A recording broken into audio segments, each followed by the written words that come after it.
live. All right. Now, maybe that's what dings.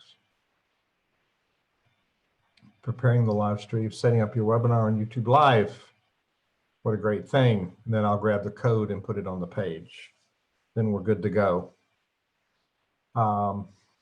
Thank you for coming in early.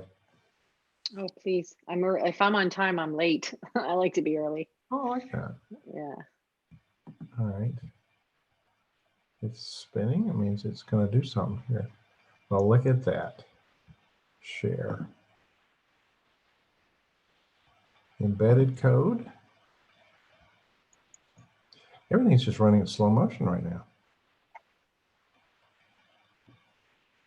Ah, there you are. You're on YouTube Live, so know that people are watching, and perchance they'll only watch if you don't want them to watch. Yeah.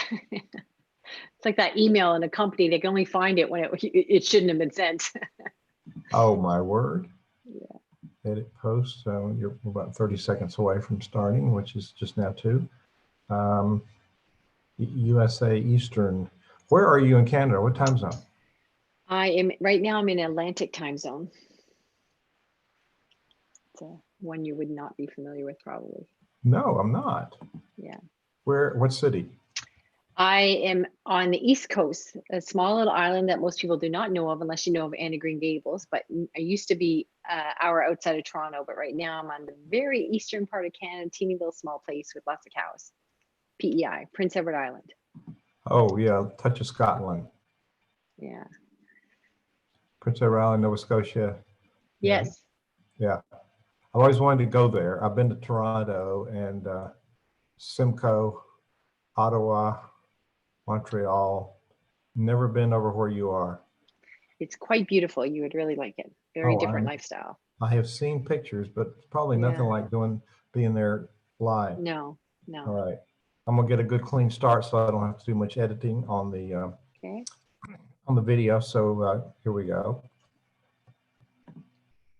Greetings, it's Hugh Ballou live again with another episode of Non-Profit Exchange. And today, as normal, we have a fascinating guest. And it's something that we all struggle with. Social entrepreneurs are the bulk of our audience. We're clergy running a church or religious organization. We're executive directors or board chairs running a nonprofit. We might be entrepreneurs. What I see people struggle with a lot is getting things done. So we're going to focus on why productivity matters. And this is everything. It matters to nonprofits. And this is everything that, where it's a start to everything that you need to know on how to master this productivity thing. And so the queen of productivity is Chris Ward. And Chris and I have known each other for a long time, but we've been out of touch for many years. So it's good to be reconnected. And tell people a little bit about you and your passion for doing this, but also tell them where you're coming in from. Geographically? Is that what you mean, coming in from? Okay, I'm coming in from the eastern part of Canada. And let's see where to start. I was born in a small village. No, okay. I will tell you everything but my weight, so we're good. So Hugh knew me when I started my marketing agency, and I had that for a number of years. And where my book, Win the Hour, Win the Day, comes into play is when I was pulled away from my business for about 2 years. My husband was diagnosed with colon cancer, and I was pulled away from the business. And when I returned to it after his passing, after his death, my business had not only survived, but it had thrived. And, let's be honest, take all the emotion out of it. And the reality was I also lost an income. I lost my best friend and an income and a whole lifestyle. So I was in really an awesome place. And the fact that I still had a business, like I don't know what I would have done without that. So I had a renewed faith on how important it is to have a business that supports your life and not consumes it. And my existing clients and my marketing agency had no idea that I had been away. They just had no idea. Nobody knew what was going on. I didn't think it was good for business. And to be honest, I didn't want to talk about it either. So they started to gently ask me, how did I manage all that? And so, because take the emotion out of it, doctor's appointments, chemo, surgeries, all that stuff is more than a full-time job. So I started working with my marketing clients under the capacity of productivity. And they started to take real vacations and triple their time off and double their income, and get to those projects that were so discouraging to them because they kept moving further and further away. So they really saw their business take on a new life, and that was really fun for them. And I just thought, you know what, I want to help more people, because again, BSBF, business should be fun. I say that all the time. So I had a renewed faith on why life is so important and fragile, and that we all have things that interrupt our life, and a business should be there to support you. And so I thought, well, let's take all what I learned from working with these people, write a book, and get it in more hands, because this whole grinding it out is old school. It is old school, but I'm Yeah. surprised at how many people get sucked into that vortex. People tell me, I work 7 days a week, 15 hours a day, haven't had a vacation for years, like they're bragging about it. And you're so burned out, good to the organization. No. And it's pretty bad in corporate America, but it's really bad in nonprofits, and even worse with church and synagogue leadership that I know about. The stats are pretty big. And I have some original online research that's ongoing research with my AdWords. And the biggest, most frequent, most common search terms have to do with stress, overwork, team underfunctioning, getting things done. I have 17,000 keyword combinations, and I bet you 1,000 of them come in around those topics.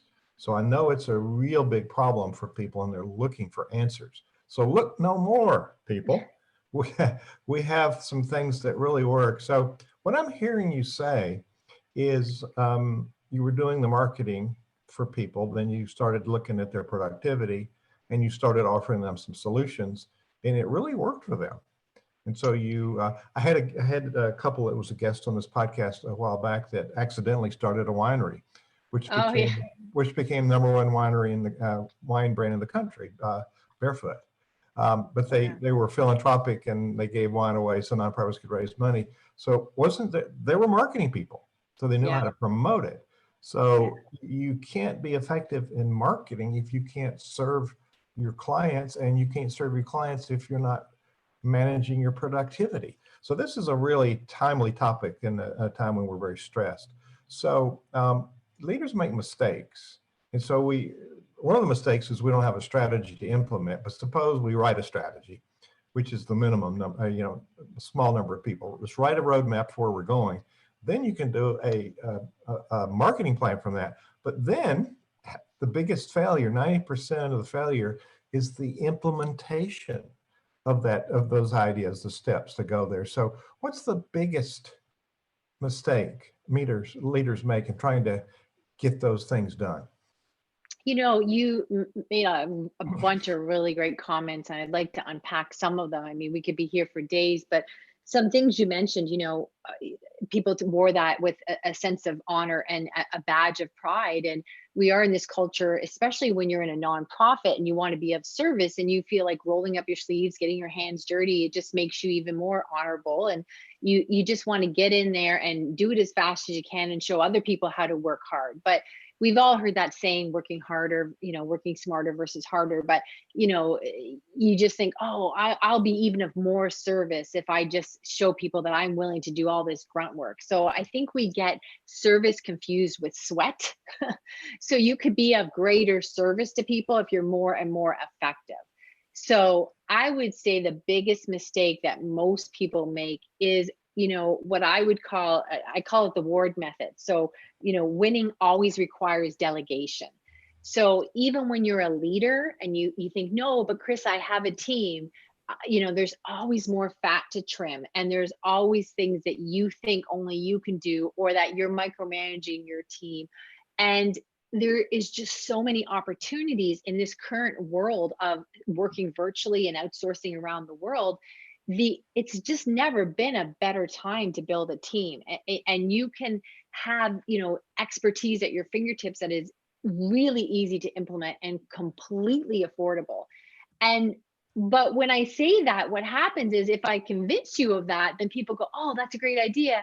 And then they run out and they try to build a team, and they come back and say, oh, the economy, or no one wants to work these days, or whatever the excuse is. And what I would say to you is it's a strategy. And you want to lean on someone that's done it, that's taught others to do it well. And that just you saying, yes, this is what I need would be the equivalent to someone saying to me, Chris, you need a different tax strategy. You know what? You're right. You're right. I'm going to go do that. Then come back and say, it didn't work. So I would say, you really get seduced into the importance of your work, and that you confuse, really sweat with service, and that you just don't look at, what opportunities could we get to sooner, quicker, and faster if we had someone to guide us and show us how to really get the most, like think of a lemon, using the rind when you're cooking, squeezing it for juice, whatever, get every little drop out of that piece of fruit. And that's what you're not doing when you're not strategic about building a team. Yes, a lot to unpack there too. You're listening to The Nonprofit Exchange. We record this live, and today we're streaming on YouTube because we couldn't hook up with Facebook. But if you go to nonprofitexchange.org, you can see this is the episode that's current, and click on that, and you can view the video version. Or if you're looking at this a while later, we're recording this in the middle of the coronavirus, and you can watch it anytime because these are topics that are timeless. And we're talking, you just talked about a team. This is Chris Ward, a productivity expert, and she's serious about this and knows how to get it done in real life, not theory. So let's think about teams.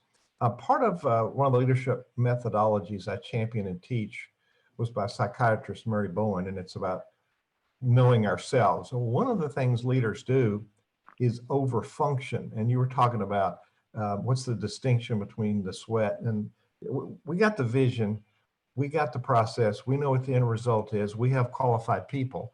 And so let's not be afraid that they're going to look better than us, because if they look better than us, we look good because we engage them. And I hear this common excuse, well, I need to be willing to do what I ask other people to do. The key word to me is willing. You're the leader, not the doer. So why are you robbing them of the opportunities? So what are some of the excuses leaders tell themselves, and then they get in this space where they're really over functioning? Yeah, I hear that a lot. And people, leaders, businesses, clergy, whatever, the excuses often still come down to the same. And what they'll say things like, well, you don't understand, my situation is different. My business, my platform, my work is different, right? It's like, you didn't reinvent the wheel. I don't care what you're doing. I remember watching a 10 minutes of a TV show where the woman had 5 babies and she ran that like a business, right? I was like, oh, look at the business system she's got in place to get these 5 babies out the door. So, the first thing I hear all the time is, oh, you don't understand, my situation is different. There is a fear base of, oh, we have privacy, or we have this, or I can't just bring people in whenever because of this, that, or other things. And I've dealt with every industry in the world, up to including really high secure mutual funds, banking type stuff. So, we're talking about a piece of the work, not all the work. And there is that human fear, and I don't totally get it, because I would always argue that I want to be the dumbest person in the room. I want to be surrounded by brilliance, right? If I'm not the dumbest person in the room, then I'm in the wrong room. So people just get caught up in their own way. And then they often say to me, you don't understand, we can't afford it, or it's too much to train them or manage it. And here's a quick example. It would be like me saying to you, let's say you get paid for your courier, and you get paid for every delivery that you will make today. And I say, well, here's a bike, and for every parcel you deliver, you're going to get paid. And then I say, oh, but here's a car. And then you say to me, I'd have to maintain the car, and I have to get oil changes, and there's all, I think I'll go with the bike. It's lower maintenance, right? And I'm like, okay, but how many parcels are you going to deliver? How many opportunities? You just, what, it's just not, it's such a black and white decision. But when we're in our business, people make it, I call it a really, frankly, a busyness of distraction. Like, oh, give me another reason why I don't have to do this now. So the excuses are endless, and it's unfortunate because it's not just about the work. It's that you're not getting to that next project. You're missing opportunities. Your competitors or your audience is going somewhere else, and you're not having fun either. You're really grinding it out. And when I think of work, I always think of when one requires knowledge. If you're working, then you require, if you're really doing the work, you require more knowledge, because more knowledge would make that task so much easier for you and you can move on to the next thing. Whoa, that's really good stuff. There, and you hit it. You hit it. Those are not reasons it won't work. Those are excuses why you don't want to do it.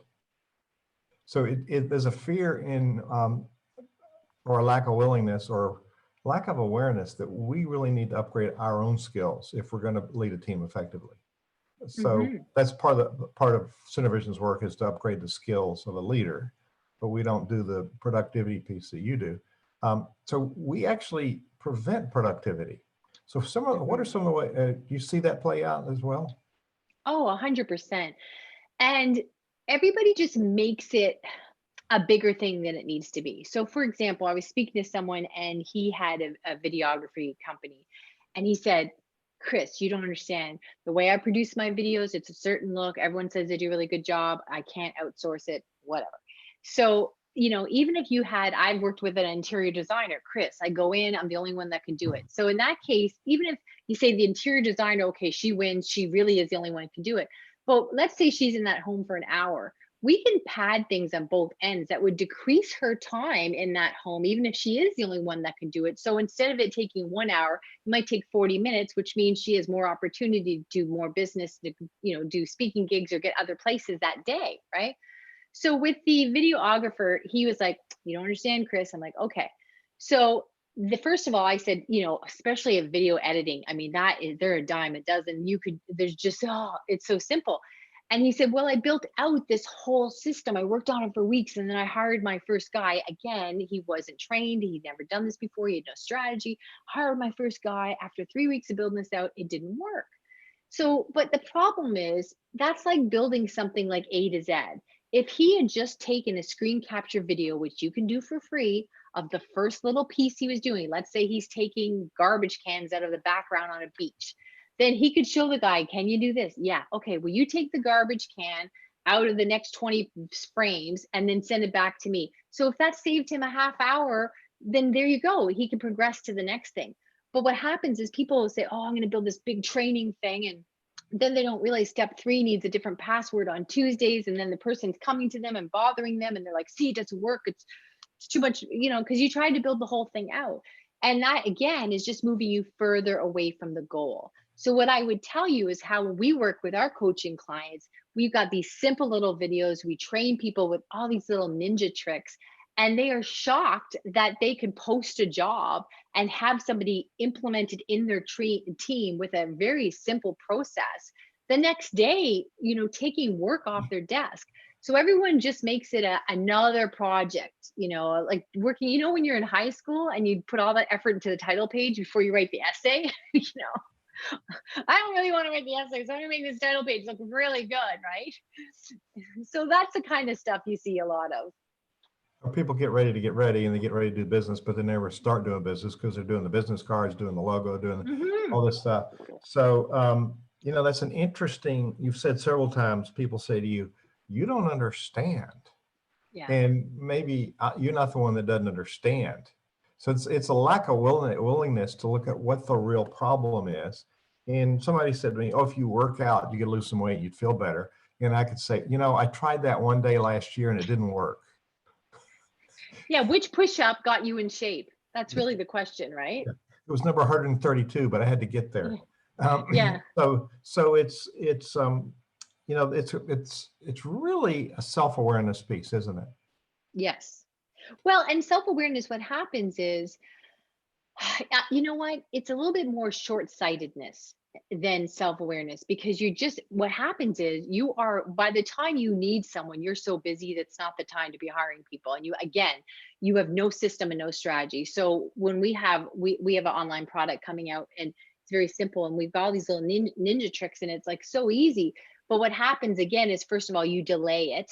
And then when you do need help, you're just so overwhelmed and stressed out that you're not thinking clearly anyhow. And then you show up without a system or a strategy or any training on how to hire and implement somebody quickly. Because can you hire someone? Sure. Do you have all day to do it?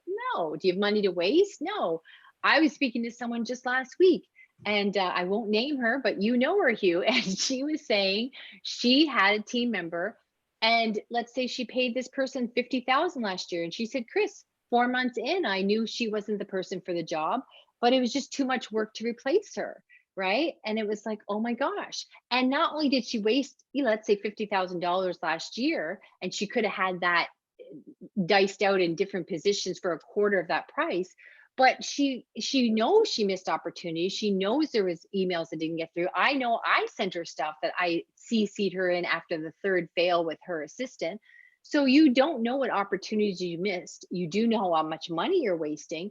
And she could have followed through with a strategy and had three people doing very precise high end work for a quarter of the price, instead of hiring one person who's good at one thing and then degrees of less effectiveness in other areas because you need to fill the week. That's a failure in leadership. It's not, Yeah. it's not as much the failure as the employee having the wrong person in the wrong slot, and then not really setting up an accountability system so they perform to the standard. So that started long before your conversation. It started from the first day. Oh, for sure. But what I would argue too is the world has changed so much in the last 5 years, even.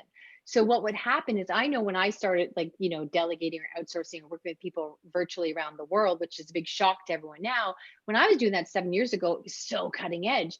And in this case, what I would say to you is, often people hire someone in-house, and you have to get a computer and a desk, excuse me, and then you do often hire them for one task, and they have to be local. So maybe you only need 4 hours a week of this, let's say video editing, since we mentioned that. But then, well, you have to give them at least 10 hours of work a week. You're looking for someone part-time, so then you start giving them other things that they're not as skilled at, because you need to fill those hours. And so it just deteriorates the quality of work you're getting, you know and there's just all these things that fall into play. Where when I started outsourcing, the first person I hired was a transcriptionist. And what happened was, I would have these meetings with people, and I would promise all kinds of things and make notes, and promise when I got back to the office, I would put the files in their, type it out, put it in their file. And then, of course, every week, Friday afternoon, I'm like, I gotta get these notes in. And then by then, I don't understand my cryptic notes that I was taking while I was talking to someone. And if they called back, I might give them a misquote. And now I look like I'm trying to swindle them, but I just can't read my own notes that were on my lap while I was in a meeting. And it would be this stressful thing every Friday afternoon, at least 2 hours. So then I switched to, I would leave a meeting, sit in my car, and I would talk into my phone for 30 seconds. All the information was fresh, and she could type faster than I could talk. Some weeks I hired her, I had like 2 hours worth of work, and some weeks I had five, and some weeks I had none.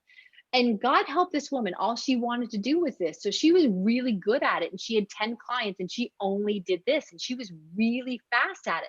So I would talk for 30 seconds, and the notes and the details were unbelievable, nothing I could have ever provided. And I gave myself 2 hours every Friday. So it's not just leadership, it's really pairing hiring talent with technology and creativity that just opens up your day. There's an insecurity piece to this lack of delegation as well. Yeah. If you want it done a certain way, you've got to do it yourself.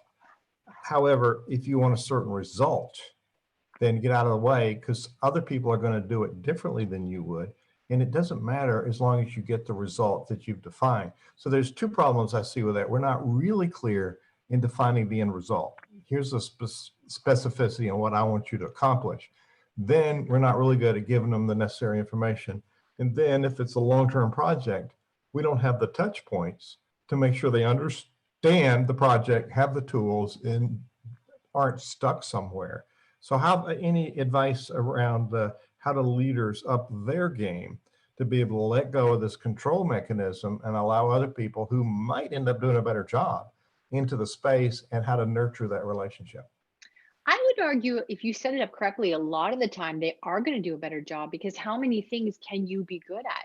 So in this day and age, where no matter what you're doing, there is some element of technology in everything we do now. Like, I can't, like, everything, even the toilet stuff tricks now, right? So you can't be this person that has all these, abilities to do 12 or 15 different things well. So what I would say is, more often than not, when you release it, I have people on my team will come back and say, Chris, because let's say the transcription person or the video editor, Chris, there's this new thing that was just made. I mean, there's my video editor told me last week, and you'll love this, there's a new platform, and I think it's called Descript. And what I can do is I can click when I do a video like you and I are doing now, and let's say I say I can right click and it will say, do you want to remove all filler words? So every that I have said in the video would be taken out. Now it will alter it so that it's removed and my voice, there's no gaps in my sentences. It won't do it for you so that I can't put words in your mouth. But by the way, if one of us is going to sound better, why not it be me, right? So what will happen is there's a whole bunch of tricks that this can do. And my person who edits my videos showed it to me because that's her zone of focus. So this whole idea of, oh, well, will they do it as good as me? I would argue you have no idea what's out there because you can't be a specialist in 10 different subjects. So I think there's that.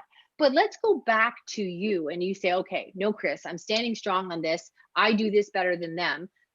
What is it? How do we get around that? Well, I would argue if you were in a boat paddling, would you say, okay, look, I am the best paddler, so I'm just gonna put my head down and go hard and fast because I've won Olympics for paddling, but I need to get somewhere? Or would you be content for me to throw 4 or 5 paddlers in the back of the boat who don't paddle as fast as you, didn't win any gold medals, but you're gonna get there a lot quicker with those 4 weaker paddlers than you would by yourself? That's a really good analogy. That's a really good analogy. So I think it's what we don't know that's the challenge to us. And I hear this often, I do it better than anybody else. Well, so why don't you just go work for somebody and do that instead of trying to manage a whole business? Then you could do what you're really great at.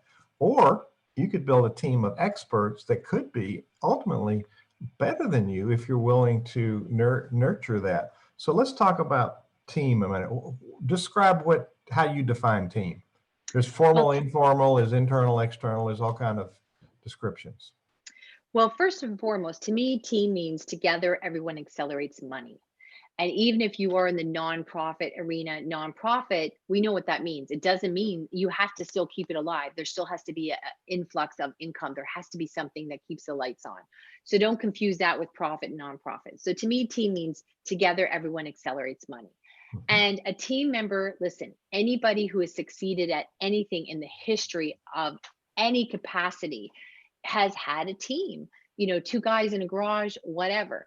And so many of us have this false sense that we can buy more help when we get to the top of the mountain. You may say, well, I have a team, Chris. I've got 5 full-time people. I can't afford more. But I'm not talking, a team does not mean gainfully employed full-time. There's just so many variables to a team, like that transcriptionist I told you about. She worked like 2 hours every second week. But that gave me half a day and a lot more consistency and reliability in my in all my content with the files and stuff. So a team can be anything. It just means someone else you can lean on. And I think the definition of team is what trips people up and limits them. So it's like, I don't want to manage 25 people in my big desk and I can't afford all that and all these other things. So first of all, we just need to, what does a team mean? It just means more opportunity, more success, more creativity, and more ability to get where you want to go, like those paddlers in the boat. There doesn't have to be a big, heavy commitment or a big, heavy infrastructure. So the whole definition of team, I think, has changed dramatically in the last couple of years. And I think that's where people are getting stuck. They're stuck in the old school of way of thinking. And you've got, somebody at their big wooden desk and thinking, I have to manage these 5 people and all that stuff. That day is done and gone. It is way gone. And yeah. like Covey points out, you manage things, you lead people. You manage money, you lead people. You manage your use of time. You don't manage time, you manage your use of time, you lead people. And so there's a big disconnect in understanding what leadership is. To me, leaders are 3 things. They get things done, they understand how things get done, and boom, they influence people. And we could positively or negatively influence people, and we do a lot by getting in the way. We've got good people, then we want to micromanage them. So there's a 180-degree difference between micromanaging and mentoring. So we empower people. And suppose you get somebody, they're nothing but potential, but you recognize their potential. And that would be, to me, it would be easier to start somebody from scratch and train them than it is to try to unlearn bad habits. So you hire somebody that's a real profound expert, or you can hire somebody with potential and then build out the expert you want. 100%. I always say we hire personality over skill set every time, right? Because you can train the skill set, but you cannot change or train the personality. So we always go for personality over skill set.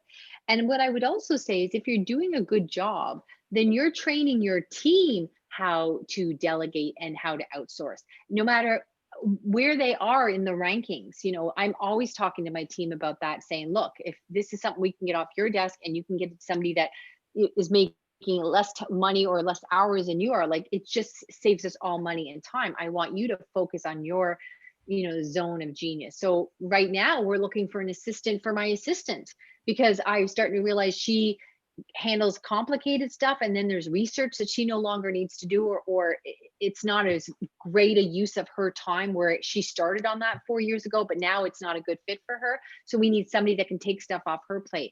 So it's not about you necessarily being the boss. If you're doing a great job, then your team will constantly come back to you and tell you how they can delegate.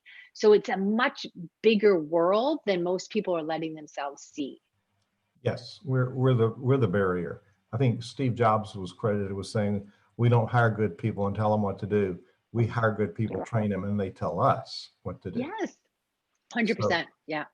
and you go to Disney World and you talk to the person sweeping the streets, they can tell you anything about the park and where it is and how to go. They're very informed. That person is an important part of the team. So Yeah. the overarching umbrella here is a culture. Now, as I'm a conductor, I left my photo career. No, I actually had those simultaneously. I was a conductor and I remember. Yeah. I had the camera store and the photo lab and gallery and all of that. But I've learned I'm in my third career, and I've learned from each one of them. And then I wish I'd known things then that I know now. It's so what a sports team is, or a drama team, or an orchestra or choir. It's a high performing culture. So the leader, so I like the orchestra, for instance, as a description for how a leader creates high performing cultures. Everybody's different. You got all these instruments that sound different. There's different personalities that go with them, and they all see the world differently. The guy playing the triangle is very different than the person playing the violin all the time. So there's different skills and different perspectives and different personalities. And so it's our job to challenge them to excellence, raise the bar to excellence, and stay there. So what's the biggest mistake? So having the wrong person, you really need to have personality that fits your values and your principles. So you're building a culture around, here's our identity of who we are. Now go back to Disney World, it's service. They make a whole lot of money, but they entertain people. They're the cast and you're the audience. So it's an entertainment place. They're very clear on that. You serve that principle. And then you hire for attitude at Southwest Airlines. They hire people for attitude and then train them for the skill. And it's a high performing culture that's a happy culture. So let's go back to, I'm the leader. I want to build a team. So what's the strategy of building the team? And what are the biggest mistakes that people make when they're bringing a team together? Well, the first and biggest mistake I often say is that I don't think they look at the obvious stuff, or they just, you can look out, but you can't look in, right? And that's where we come in. So people will say to me all the time, oh, I've got 3 people, I have a team, or I have 2 people, or I don't, whatever their excuse is. And they'll say, like, the rest of the work I have to do. So I was having this conversation with someone last week, and he's like doing this podcast thing, and it's like a daily podcast. He's very big on media content, producing content. So he's like, you don't understand, Chris, I have to do this. Nobody else can do the content, blah, blah. Well, because of the nature of his show, you get like 25 different communications with him before you're on the show, because you've got to jump through all these hoops. So I said to him, okay, well, who sent me all those emails? He goes, well, I do that. And I'm like, well, somebody else can do that. You can copy and paste them. I can't be that unique. 90% of what you sent me is redundant. And he's like, oh yeah, well, okay, except for that, So what happens is you talk about leadership and how to start hiring people and strategies and practices, and we can give you all that. But the first work we do with most people is doing the audit and an evaluation, because they just don't see things. Like, here's something, and I'm constantly, even myself, shocked at stuff that I see every week. So what happened was, we had these postcards that we send out. Shockingly, people get a real kick out of getting something in the mail. So whenever I see somebody that's done something in the community or whatever, I'll just write on the back of our postcard, hey, congratulations on this. I saw that. I put it in the mail. It's a big deal. They call me because they got this real live postcard instead of the email. And I was really getting busy doing these on Friday afternoons. And I looked and I thought, these people don't know my handwriting. I don't think my mother knows my handwriting at this point because everything's typed out, right? I thought, why am I doing this? So then I would just, I had a student sitting there with me, and I would just tell her, oh, this one won this award. I would just have it on a post-it note. She won this award, this one, whatever. And she wrote them out for me and I signed them. And her writing was better than mine anyhow. So they got a nicer thing and I signed it. And I thought, because it was from me and my heart and I was acknowledging what they did, I thought somehow they would know my handwriting. Person who I've never mailed anything to ever, and may not even have met yet. So even I catch things all the time like, that doesn't even have to be me. So that's the biggest mistake they make, is they think, oh no, I've got a clean diet. Everything's on my desk has to be me. And often when we work with someone, they'll find that at least 50% of that was not true. And then it just frees them up to go out and pursue more ambitious opportunities and take their business or platform where they want to go quicker. Wow. Now, people say to me, I don't have a team, but they're a solopreneur. But wait a minute, you talk to this person you hired to do this. This person is giving you advice. You got a board. So there are informal teams and formal teams. There's ones that are on the payroll. There's ones that are just sort of informal, show up. But it's really an energy field that we create, and mastering the art of teaching what we need them to know and the art of delegation. It's really hard. And we're not taught delegation. We're not taught leadership. We're not born with that. We have to go and learn it. I deal with business leaders, but also deal with nonprofit leaders a lot, and clergy. And we need to build a board, because that's the group has oversight, fiduciary oversight and governance oversight of the organization. And the mistake that people make often is they can't think out of a little box of family and friends. And you don't want to hire your family and friends. You don't want to put your family and friends in the primary positions. I've once heard, if you want to lose a friend, hire them for your job, for your work. Yeah. So there's a dynamic of liking people, which overrides common sense. So is that something that you work with people on as well? Yeah, absolutely. And I have many stories like that where people will tell me, oh, I hired somebody locally because her skill, and they'll say openly from the start, her skill set wasn't there in that area, but I trusted her and she knew me. So I thought it's almost like you're bringing somebody into your cave and you think I'll be safe there. So that's fear-based, and that's a real problem. But what I would say to you is that they're not relying on processes. So it doesn't mean, like, I'm not talking heavy, boring things like that. But for example, when I hop on this interview, I have a process that I go through every time, even when I have back-to-back interviews. So I check that my phone is on mute. I check this, I check that, my Skype is closed, things like that. My water bottle's there. And even when I leave this one, and if I've scheduled my time wisely and I hop on another podcast after this, I recheck that list, because too often you'll be like, oh, right, I thought I shut my phone off, but I made a quick call because I had to tell somebody something and I turned it back on. So just the safety plan of when I hop on, you get my full attention and I check off that list. Then businesses are not run on memory. Nobody says to the guy at FedEx, here's the envelope, or here's the organ to this person in Chicago that needs this. You've got the address, right? That's not how it's run. So you can take the pressure off your hiring by having really simple processes in place. And every time somebody uses that process, they can improve on it and go, oh, it'd be great with this extra step if we added this. Somebody should check our podcast before they go out. We call it audit. Make sure we listen to that instead of the world telling us that we made a mistake, right? So the big thing too is when I hire someone, what happens more often than not, if we do find a mistake, we look at the process and say, okay, the process was done wrong, or we're missing a step here. And that, first of all, builds a much better team culture because we're in it together. And secondly, we can fix the process much quicker than you can with people. So, taking all the personalities out of it, just having things in place that you can lean on and support you makes all the difference. That is key. That is key. We're in the Nonprofit Exchange and we're talking to Chris Ward.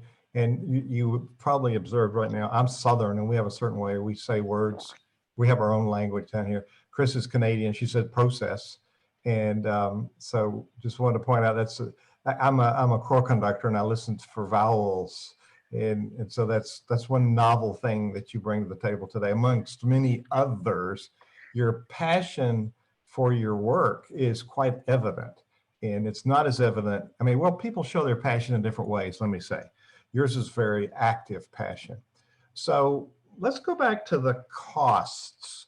People, and when you've talked earlier about people saying, oh, you don't understand. That's one of the excuses that people say, well, I can't afford it. Well, at some point, you can't afford not to have somebody who can make you more money on your team. So what is the misinformation people tell themselves about cost versus value? Oh, that's a hot button for me because there is, if you can afford a cup of coffee, you can afford to start working with somebody that's going to take some pressure off you, like in some way. So gone are the days where you, like I said, have to hire somebody 15 hours a week at minimum, because that's it. No one's going to come in for 2 hours. It's not worth their gas, right? But now virtually it is. And when we revert back to the example of the transcriptionist for me, not only did she save me Friday afternoons and the stress, but I was making mistakes because I was scribbling on my knee and making notes to you and looking really attentive and then promising stuff that I forgot 4 days later. And all I have to do is make one misquote. And I've done that where I said, oh my gosh, I gave him like $200 off because couldn't read my own handwriting as it was balancing on my lap. So the cost of that, like the stress and the money and never mind the opportunities and all that stuff I was missing out on, first of all, you have no ability to measure the opportunities that you're missing. That's the first problem. And secondly, you could just hire anybody for there's all kinds of things that you could do. The opportunities are endless to hire someone to do this task or that task for like $10, $12. It's unbelievable. And then the other thing too is, back in the day, you'd be sitting in a meeting and somebody'd say, well, can you guys do this? And it's a bit of a stretch for you. And you'd be thinking, well, I'm going to say yes, but I don't know how, who I'm going to hire to do this or how much time it's going to take onboarding this. And, one time we had an opportunity. We're doing a marketing thing, working with this boxing gym, and they wanted this video done in a really masculine way. And at the time, I'll give you all the details. At the time, it was Magic Mike movie was out. It's a male movie about strippers. I don't know if you know that. And I saw a commercial for it, and I just saw that they had this really masculine, like loud beating music and quick cuts in the video. And it was really testosterone-y, but they really didn't do anything. Write that down. That's a new word I invented, testosterone-y. And it's not a Canadian word, it's a word I invented. And so I showed the video editor, because I'd never hired one at that time. And I said, look, I want to make these clips from this boxing gym with the same oomph that this commercial has. Can you do it? And he showed me samples and said, yes, I can. So he did it, and I paid him like $50 or something. And I went back to my client and they're like, oh my gosh, this is the best video ever. And too many people think, oh, you can't afford it, or I'd have to know something about video editing to hire a video editor. Well, no, I just showed him this is what I think is pulling this together. It's the quick cuts, it's the masculinity, it's the loud boom, boom music. And I often have come in even with less information than that, saying, I don't know what makes this look very masculine, but can you break it down for me and show me what we need to do? So we had this amazing product for like $50. So you don't need to know how to do everything to hire someone. And it is beyond crazy affordable. But back again, we have a hiring strategy that we're very successful at. We've taught a lot of people. So if you jump out tomorrow because you've watched us for this time and then you go, didn't work for me. Well, because you need to be trained in this particular area. Wow. So we want to be sure that we have your website. So if you go to the nonprofitexchange.org and you look at the session for today, it's productivity, why productivity matters. And on that page, there's the website we want to give people. It's winthehourwintheday.com.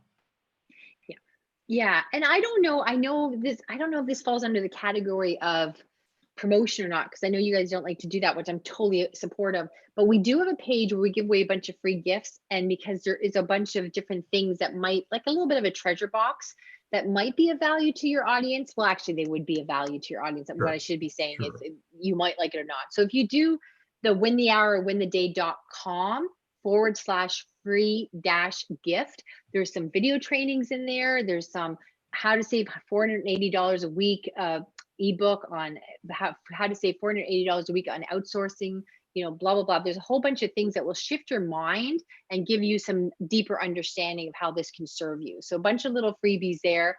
All you have to do is opt in.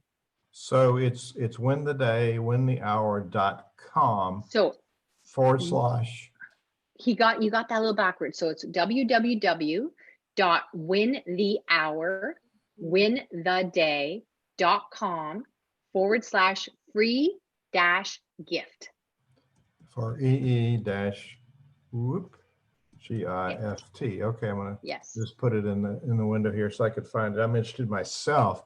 One of the there's two really big dysfunctions in most every church and nonprofit, not to mention the workplace, the corporate America, but the search committee for hiring a new staff member is a huge problem. And most of the time, well-meaning people or volunteers get it wrong because they don't look at the things that aren't visible. So I've worked with organizations and have a 4-step intake process. So it looks like you've got some extra information. So in the free stuff, is there something in there about good hiring practices in the free stuff? Yeah, there's a whole bunch of different things. And actually there's a video walking you through how I'm showing you how I hire someone, little tricks that we do. I mean, first thing, whether they're in-house or online, I never, ever, ever hire somebody without giving them a test. And it's just a little test. And really when you're hiring somebody virtual, in a virtual capacity, they're quite ecstatic to do the test because they don't want you to hire them through a platform and then it not work out and you have to rank them and give them a review. So I'm not looking for free work. I'm looking for something like here, let's say I'm hiring a graphic designer. I'll say, look, here's some pictures of me. Here's my logo. I just want a basic logo for Facebook or a basic banner for Facebook. Show me what you got. And excuse me. And if they were in the capacity where they came back and said, okay, I did this, it's really great. Then I say, okay, how long did it take you? And they say, well, I worked really hard, 4 hours. And you're like, oh, well, I need 20 of these. You're not a good fit, right? So you're not looking for someone to break their back and put all these hours into it. You just want a sample of what they can do, especially in the creative world of social media. There's so many things that doesn't matter what their credentials say. You have to show me what you can do. So even things like where I've hired people in-house, they don't want to come in, do all the paperwork and get fired a month later. So I will often ask for some little thing, like maybe it's researching. One of my first hires many years ago, I was hiring my first assistant in-house and I got it down to 2 candidates. And at the time, I was looking for them to research something, some information that was coming up, an event that was coming up in the business community. And one said to me, the information you're looking for has not been released yet. I checked out these 3 websites and then I called and it will be available Tuesday morning at 10 a.m. And the other person said to me, I don't think it's available. And I checked with my mom and she says it won't be out for a while. And I was like, okay, we're not hiring your mother. So all I asked them to do was find this piece of information. And the way they responded to that, neither one had it because it hadn't been released. I didn't know that. That wasn't a trick. But neither one of them had it. But the problem solving leaned very heavily to the words, the first person. So there's all kinds of little things that you can do that we have in practices. We have a process for easy implementation of a new team member, how to train them and stuff. So there's some little goodies in there on that page for sure. I hear often when something doesn't work out, well, I assumed, or I had the impression that, or, I had a gut feeling, but I ignored it because there were so many other good things. So I think we deny ourselves to what's in front of us. Maybe we don't see it, but when we see it, we don't delve in and ask the pertinent questions that are so important. When we wait to hire somebody, I don't know if that's measurable or not. How does that cost our organization? We say, oh, I'll hire somebody next year when I got more money. Yeah, I mean, that's expensive on so many levels. And it's kind of like thinking of yourself climbing a mountain. And I'm not a climber by because I don't like heights. So I like the idea of exercising, but I think I would be climbing on the floor, which now you're just crawling on the floor. But what that pitch person, I think it is, one person hands you the rope and then you get the other and you keep climbing the mountain. Nobody says when I get to the top of the mountain, I will build my team. You need that team to get there. And that's the big confusion I had the first couple of years of business as well. I would think, well, when I can afford or I have more business and I can do all these things. But what happens is you're not going to get there without the team. You don't go from one person to, okay, now you're creating Apple and you've got hundreds of employees and you just went from, 1 to 50 to 200 employees or whatever in your department. That's not how it goes, right? There's always that famous story I remember where a dad and a kid goes into ice cream parlor and she gets scoop of ice cream, comes out and drops it on the sidewalk, and then he's like, okay, all right, calm down, we'll get you another one. You go back in and she says, can I have a double scoop? And it's like, well, you can't handle one scoop, how are you going to handle two? And that's what people think. They think once they reach that pinnacle point that then they can afford a team like that person they admire that has this team that does everything for them. But they went from somebody who worked 2 hours a week to 20 hours a week to three people to whatever. And again, you don't, in this day and age, you don't need to have a huge team. You don't need, most businesses, depending, or organizations where you are, you don't need that thing you used to need with all that dead wood before with 30, 40, 50 people. So but you do have to start small and you do have to build and you do have to make sure that you're constantly allowing room in your calendar to reach new ambitions and meet those opportunities, because your competitors or your peers will be there and you'll be too busy doing redundant work. Anything that I do it, I figure it out. Sometimes, lots of times I don't even do that, but nothing.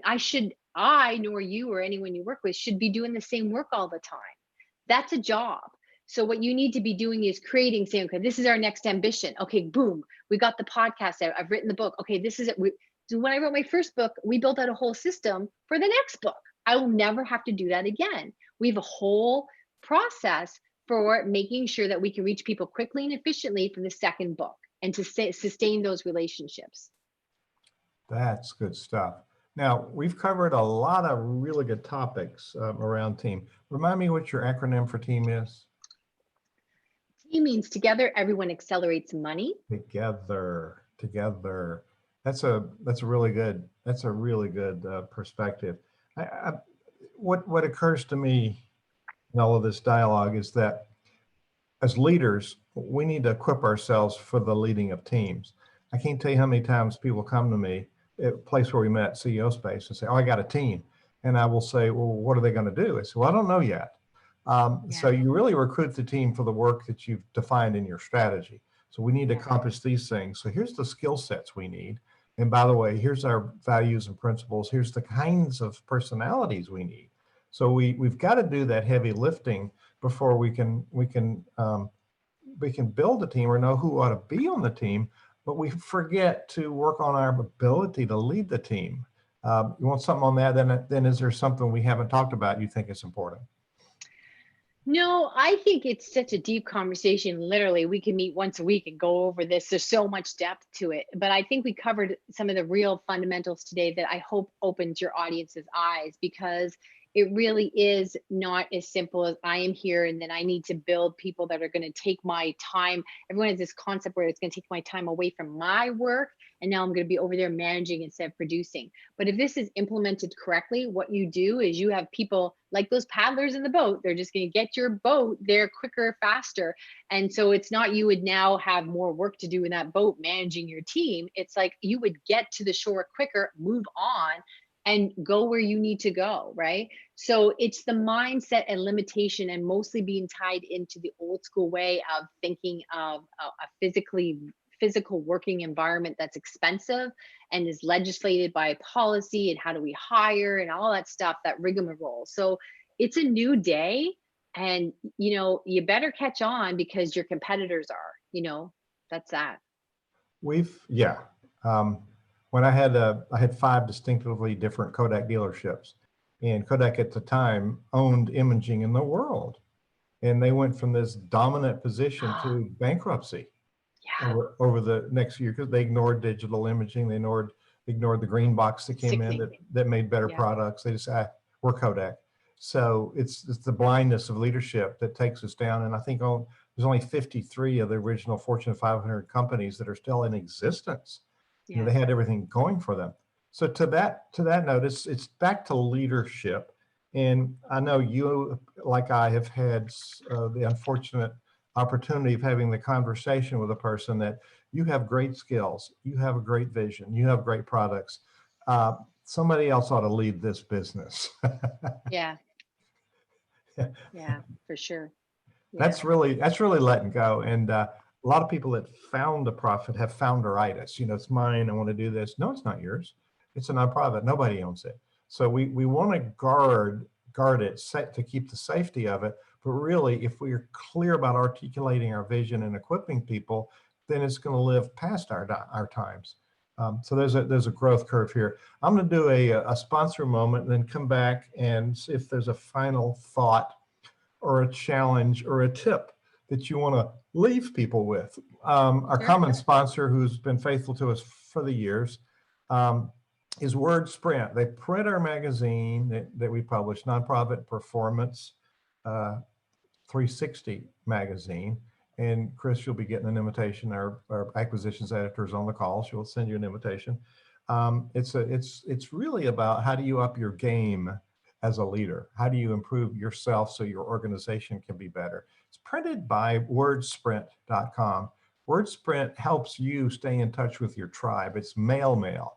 They get it in their hands. So their research over the last 2 decades, donors keep donating because it's the right message to the right person in the regular recurring rhythm. It looks good. That's only 10%, but 30, 30, 30. So your customers, your donors, your supporters need to hear from you about the value of the work that you're doing. We don't want to sell them all the time. We don't want to pitch them for donations, but we want to keep them informed. It's called Top of Mind Marketing, wordsprint.com. Bill Gilmer and his team are superb. They're the best in the business. Wordsprint.com enables us to give you free products like this podcast. 6 years now, Chris, you've been in a thread with some really great people and you're in good company, as are they. So as we end, this has been so helpful, a lot of good tips, and we will have this transcribed and on the site so people can read it. What thought or tip or challenge do you want to leave people with today? I think we just covered so many great ones, and I do have, great respect for all the work that your audience is doing. And just again, don't get service confused with sweat, and just keep in mind that your ability to have a bigger impact on the world is your ability to delegate, and that, what I call the Ward method, winning always requires delegation. So if you are passionate about your purpose and the audience you want to serve and the worlds you want to change, then we want to get you in there deeper, faster, quicker with even bigger results. Chris Ward, the Ward method, winning always requires delegation. Is that what you said? Yes, sir. And you can go to winthehour.wintheday.com/free-gift for some downloads of free stuff and some papers on what she's talking about, how you can up your game as a leader. So Chris, this has been a most helpful session on a really important topic today. So thank you for being on the Nonprofit Exchange. Oh, thank you for trusting me with your time. Thank you. All right, you two folks, goodbye.